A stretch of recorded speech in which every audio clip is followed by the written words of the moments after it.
The government is allowing massive Wall Street crimes. They use jargon, incoherent jargon, to describe crimes. Quantitative easing, that's QE. 1, 2, 3.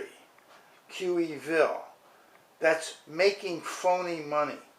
That's what QE means in simple English, okay?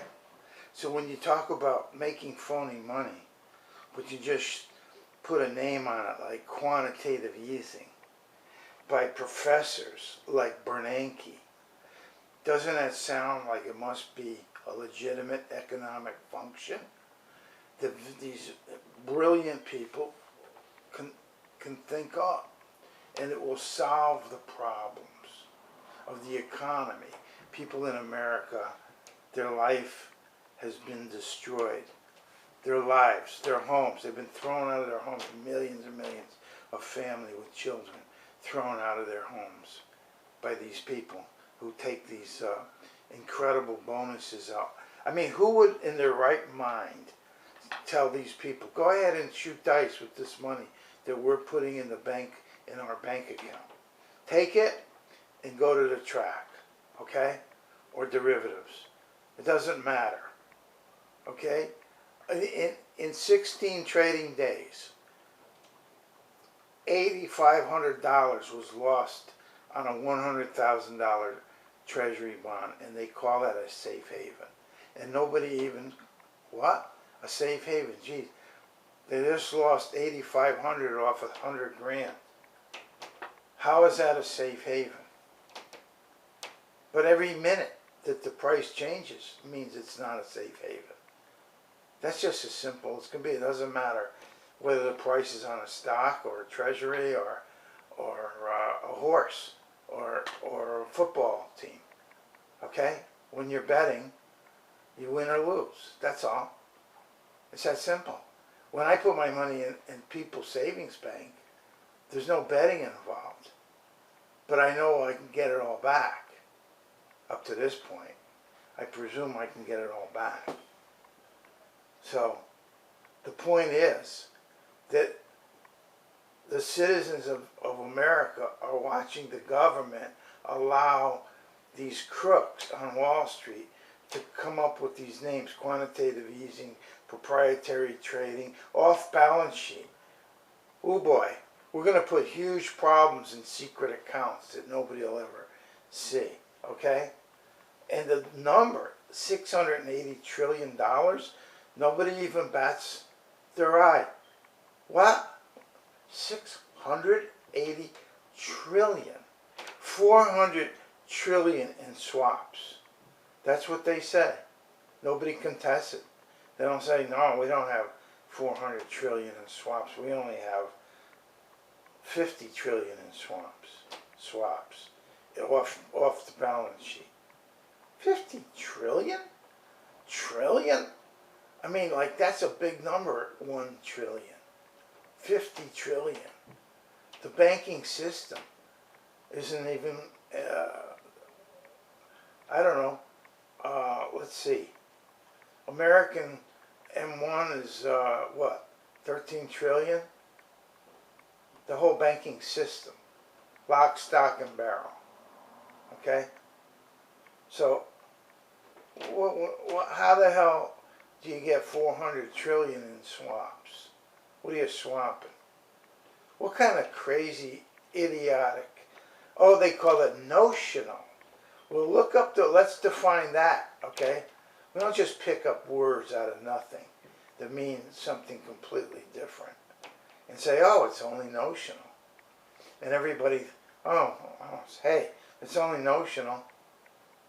That's how ignorant Americans are.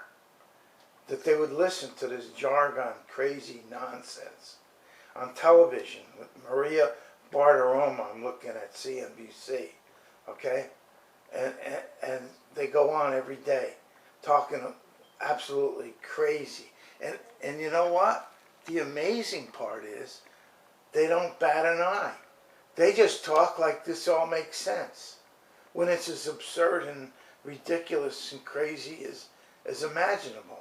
And Maria Bartiromo is there with her straight face, and she talks to Soros and Jamie Dimon and all kinds of big monster hitters on Wall Street. Okay, she goes to the big meeting in Switzerland, you know, talks to these people. Oh, I talked to Soros. Yeah, what do you say? Okay, wait a minute.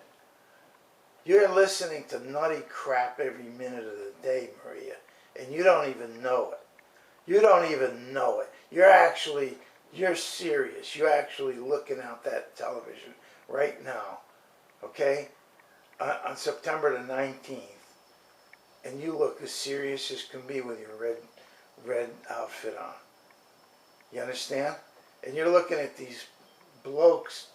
The former trader claims high-speed trading hurts small investors. Yeah? Really? I don't know. I'll tell you what hurts small investors is crooks just ripping them off. Okay? All this beta. Oh, the beta thing is coming in now. That's why I buy stocks, because of the beta deal. Oh, but it was up before. This is the high now. So will the beta mean the same? Well, I don't know. You know, who knows? I mean, the whole thing is absurd on its face. That's the point. And they make believe that there's any validity to the beta theory, to the quantitative easing theory, to the proprietary trading, gambling the money theory, okay? To having massive sums off the balance sheet. And they can sit there with a straight face and make believe that this all will work out okay. Huh? You know, oh, did Ronald Reagan do it to Russia, or did Russia do it to Russia when they had this crazy, nutty thing since 1917, since Lenin, right? The communism and utopia and whatever, okay? Like, please, give me a break. Okay, so it didn't work out, you know? It didn't work out, so it's just the same thing here. I don't know what the damage is going to be and how long. I don't even know in Russia what the deal is, okay? Whatever it is. But that doesn't mean that we're going to be the same as Russia, or worse, way worse, or better even. Who knows, okay? Americans will believe any kind of crazy nonsense. They're completely thoughtless, totally irrational, screwballs. They have everything, they're all plugged into Twitter, and that's what they do. They just glare at the phone. They just pay the phone company and glare at the phone day and night. Every minute they walk around with these ridiculous phones.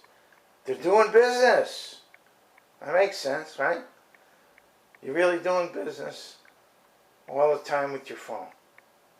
Like, what's the... Oh, well, it's coming, you know. We're setting it up. Of course, of course, of course. Okay, whatever. You understand? We could make sense out of anything. See? It doesn't matter. We're so irrational, nothing matters. There's no ceiling, there's no floor. This is infinite. It just goes out there. It's a bottomless pit. Okay? So it doesn't matter how many galaxies they go out and see. Where's the end of it? Is there an end to it? Who knows when they'll get to the end? If it's infinity, then there is no end. We can't understand that. Okay? But you see, that's part of the deal. You're so incoherent and irrational that you can't understand infinity. Of course there's no wall around the universe. So it's obviously infinite. And no matter how far away you get and you see more galaxies that you didn't see before. Okay? Are there any more galaxies past there? I don't know. Who cares? It's beyond comprehension. It's really beyond comprehension. Okay? But at least you should know that. You should know, hey, listen, this is a bottomless pit. There's no bottom to it. It's not like, wow, that's crazy, this is crazy, it's all crazy, and we've been going along with it and electing these people taking bribes right in front of us. They call it campaign contributions, and the Supreme Court says, hey, the sky's the limit. Okay? And one guy's doing time because he put his money in the freezer. I mean, come on, give me a fucking break.